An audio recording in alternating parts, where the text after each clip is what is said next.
오늘 신명기 20장에서 23장입니다. 월요일 20장입니다. 20장 1절에 너희보다 많은 말과 전차와 큰 군대를 보게 돼도 두려워 말라. 이스라엘에는 말도 전차도 없었는데 상대가 많은 말과 전차를 가진 것을 봅니다. 또 큰 군대는 히브리어로는 큰 백성이라는 뜻입니다. 이스라엘에는 따로 군대의 개념이 없었고 하나님의 백성이 곧 하나님의 군대가 되었습니다. 따라서 상대의 군대를 표현할 때도 백성이란 뜻의 단어로밖에 표현할 단어가 없었습니다. 당시 이스라엘에는 말이 끄는 전차가 없었지요. 그래서 말이 끄는 전차는 큰 위협이 될 수 있었습니다. 그러나 여기서 말이 끄는 전차를 언급하는 것은 이스라엘 대적의 군사력이 강하다는 사실을 강조하기 위해서가 아닙니다. 오히려 이스라엘 백성으로 하여금 이집트의 전차를 하나님께서 어떻게 바다에 쳐 넣으셨는지를 기억하게 한 것입니다. 전차는 두려움의 대상으로서가 아니라 하나님께 대한 믿음을 불러일으키는 동기로서 제시됩니다. 나에게는 무엇이 또 어떤 사건이 믿음을 불러일으킬 수 있나요? 너희보다 많은 것을 볼지라도 세상 가치관은 숫자로 나타납니다.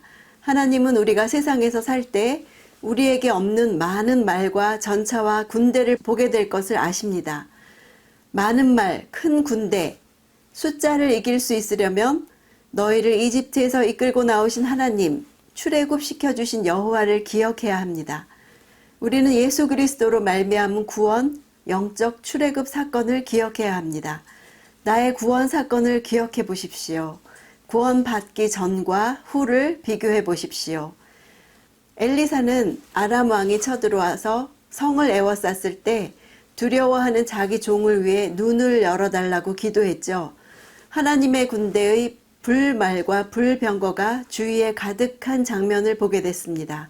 영적인 눈이 열려서 성도를 보호하는 하나님의 군대를 볼 수 있는 자는 눈에 보이는 대적을 두려워하지 않을 수 있습니다. 지금 현실 앞에 큰 문제로 두려워하십니까? 영적인 눈을 열어달라고 하나님의 군대를 보게 해달라고 기도하십시오. 2절 전쟁을 앞둔 시점에 제사장이 나와서 전쟁에 임하는 지침을 말해줍니다. 성도들은 이 세상에서 영적 전쟁하는 그리스도의 군사지요. 우리의 대제사장 되시는 그리스도께서 우리의 싸움을 앞두고 말씀하십니다. 매일 아침 대제사장이신 그리스도의 말씀을 듣고 출전하는 사람은 전쟁에 임하는 자세가 어떻겠습니까? 오늘도 출전을 앞두고 대제사장의 말씀을 들었습니까? 3절에 반복되는 4개의 명령이 있죠. 마음 약해지지 말고 두려워하지 말고 공포에 질리거나 떨지 말라에서 특히 떨다는 당황하여 어쩔 줄 몰라서 이리저리 안절부절 못하다가 끝내 도망치는 모습입니다. 그러지 말라는 것은 이스라엘이 과거에 두려워했던 행동들을 일깨우고 있습니다. 하나님의 군대는 대적과 견딜 수 있는 힘이 있어야 싸울 수 있는 군대가 아니고 하나님의 약속으로 하나님께서 동행하시는 힘으로 싸우는 군대입니다. 따라서 승리는 대적과 나 사이의 눈에 보이는 전력 차이에 의해서 결정되는 것이 아니고 하나님께 얼마나 신뢰를 보이는가에 있습니다. 용기를 가져라, 이길 것이다가 아닙니다.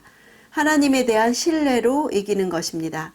다윗이 골리앗을 상대할 때 여호와의 구원하심이 칼과 창에 있지 아니함을 이 무리에게 알게 하리라. 전쟁은 여호와께 속한 것인즉 그가 너희를 우리 손에 넘기시리라 하고 하나님을 신뢰했습니다. 나에게는 날마다 싸워야 하는 영적 전쟁에서 눈에 보이는 전력 차이로 인해서 떨려서 끝내는 도망치는 것은 어떤 문제입니까? 4절 함께 행하시는 함께 나아가는 하나님은 함께 걸어 다니시는 분이십니다. 실제로 전쟁터에서 자신의 군사들과 함께 걸어 다니시면서 전쟁을 치르는 분이십니다. 왜냐하면 두 가지 이유가 나오는데 첫째, 너희 원수들과 싸우고 둘째, 승리를 주기 위해 구원하시기 위해 여기서 승리를 주다 구원을 주다 이 말은 원어로는 생명의 폭을 주다입니다. 우리에게 생명의 풍성함을 더하여 주신다는 의미가 있습니다. 이 전쟁의 결과는 생명의 풍성함을 누리게 하려는 것입니다. 하나님이 주신 생명을 풍성하게 누리는 것은 군사들을 집으로 돌아가게 하는 이유들, 5절에 새 집을 짓고 봉헌하는 일, 6절에 포도원을 만들고 열매를 먹는 일, 7절에 약혼하고 결혼하는 것 등입니다. 그런 생명의 복을 누리는 것은 이 전쟁의 최종 목적입니다. 바로 이런 복을 누리려고 전쟁하는데 정작 자신이 누리지 못하면 비극이죠. 하나님이 우리에게 원하시는 것은 생명을 주고 더 풍성히 주려 합니다. 그것을 주시기 위해 예수님을 보내주셨습니다. 8절에 두려워하거나 마음이 약해진 사람은 그 형제들마저 낙담시키지 않게 돌아가게 하라. 그런 자들이 전쟁에 참여하면 생명의 풍성함을 누리게 하려는 하나님을 믿는 마음에 도리어 두려움을 심어 믿음을 약하게 하기 때문입니다. 하나님을 신뢰하지 못하고 두려워할 때 악한 영에게 틈을 내주기 때문에 당하고 맙니다. 마태복음 13장 58절에서 예수님도 저희의 믿지 않음을 인하여 거기서 많은 능력을 행치 아니하시니 라고 한 것은 거룩한 전쟁을 할 때 믿음 없는 사람과 함께 하지 말라고 하시는 것입니다. 갑자기 숫자로 밀리거나 크기에 밀려서 두려워질 때 이렇게 기도하십시오. 하나님이 나와 함께 행하신다. 하나님은 내가 생명의 풍성함을 누리기 원하신다. 하나님이 내게 말씀하신 것이 이루어질 것이다. 악한 영아, 너는 아무 기업이 없다. 내가 도모하는 일은 이루어지지 않을 것이다. 이렇게 기도하십시오. 이런저런 이유로 집으로 돌려보내는 것을 볼 때 기드온의 32,000명 군사 중에 다 돌려보내고 300명을 남긴 것과 같은 이유입니다. 하나님은 군대의 숫자가 많으면 우리가 스스로 자랑하기를 내 손이 나를 구원하였다 할 줄을 아셨습니다. 하나님이 우리에게 원하시는 것은 우리의 의탁이요 신뢰입니다. 화요일 20장 10절 어떤 성읍을 공격하려 할 때는 먼저 평화를 제의하라. 평화를 제안하는 쪽은 종주가 되려는 자입니다. 팍스 로마나라는 말이 있죠. 그 로마의 평화라는 것도 모든 인민족들이 로마의 힘 앞에 항복하는 것이었습니다. 온 열국에게 화평을 선언하는 것이 하나님의 의도입니다. 그것은 하나님께 항복하는 것입니다. 회개할 기회가 주어진 나라에 대해서는 화평의 언약을, 그러나 거룩을 상실해서 회복될 수 없는 가나안 족속들에게는 진멸의 심판이 있을 뿐이었습니다. 이는 마치 하나님의 구원의 복음과도 같습니다. 복음은 그리스도께서 평강의 왕으로 임하신 것입니다. 그분을 영접하는 자에게는 영생의 결과가 주어지지만 거부하는 자에게는 심판이 임합니다.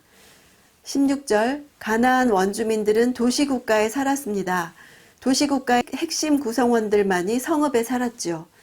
지배층 인구가 한 500명에서 1000명 그 정도가 성 안에 살았습니다. 그래서 이스라엘이 성읍과 전쟁을 벌인다는 것은 지배층과 전쟁을 벌이는 것을 말합니다. 가나안 사회의 인구 대부분은 성 밖에 살았고 하층민들이었습니다. 이스라엘이 왕들을 쳐부었다는 말은 지배층을 정복했다는 말입니다. 그러므로 민족 학살이 아니라 지배층 정복과 무장 해제를 위한 전쟁으로 봐야 합니다. 가나안 족속에 대한 진멸 명령은 너무 가혹한 것이 아닌가 하는 생각이 들 수 있습니다. 진멸에 대한 이유는 18절에 있습니다. 그들이 자기 신들을 경배하면서 하는 그 모든 가증스러운 짓들을 너희에게 따르도록 가르칠 것이고 그러면 너희는 너희 하나님 여호와께 죄를 질 것이다. 이집트 노예 근성을 뽑아내는데 광야에서 40년이 걸렸죠. 가나안 족속을 진멸시키지 않으면 가나안 문화에 물들어 또 출가나안해야 할 것입니다. 진멸, 헤렘은 하나님께 바쳐진 물건이란 뜻입니다. 하나님께서 심판하는 것입니다. 현대에 이런 전쟁을 치르라는 명령이 아니죠. 우리는 진멸을 영적인 의미로 이해해 보자면 우리 안에 하나님의 다스림에 적대적인 죄의 본질이 있다는 것을 인정하고 죄의 뿌리까지 다 뽑아야 함을 의미합니다. 17절 후반부에 너희 하나님 여호와께서 너희에게 명령하신 대로 진멸하라는 것은 진멸 대상이 누구인지 하나님이 정해주신다는 것을 말합니다. 가나안 밖 먼 성이 아니라 바로 가나안 민족 이름을 하나하나 거론하시죠. 누구를 멸망시키고 누구를 살리시는지는 하나님의 주권이십니다. 그래서 진멸시키는 중에도 라합과 그의 가족들을 살려내시고 다윗의 조상이 되게 하시고 예수 그리스도의 족보에 들게 하셨습니다. 내가 어떤 죄의 뿌리까지 뽑아야 하는지 하나님께 여쭤볼 때 가르쳐 주십니다. 나도 몰랐던 죄를 말씀해 주십니다. 수요일입니다. 21장부터 26장까지 일상생활과 관련된 기본 율법 조항들이 순서 없이 제시되고 있습니다. 21장 피살된 시체가 발견되었을 때 무죄한 피 흘림에 대해 땅의 부정을 정결하게 하는 작업입니다. 3절에 대신 죽는 암송아지의 선발의 기준은 사람에 의해 부려지거나 멍에가 메어져서 쟁기를 끌어본 경험이 있는지의 여부였습니다. 이러한 소를 드리는 것은 피살자는 사람의 강제적인 힘에 의해서 죽임을 당한 반면 사람에 의해 강제로 부려진 적이 없는 소가 살인자를 대신해서 죽임을 당함으로써 살인자로 인해 무죄하게 피살된 자의 핏값을 담당하게 했습니다. 죄를 사해 주는 데에는 반드시 값이 치러져야 하죠. 죄의 삭은 사망이라고 했습니다. 피 흘림이 없으면 죄사함도 없다고 했습니다.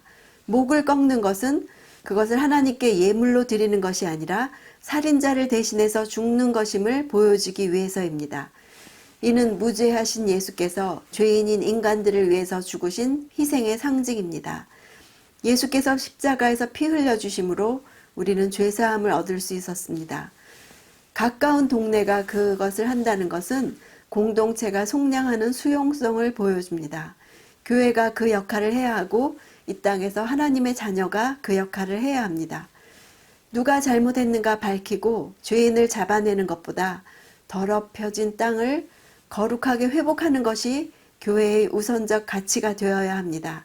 세상 원리와 다른 원칙이죠.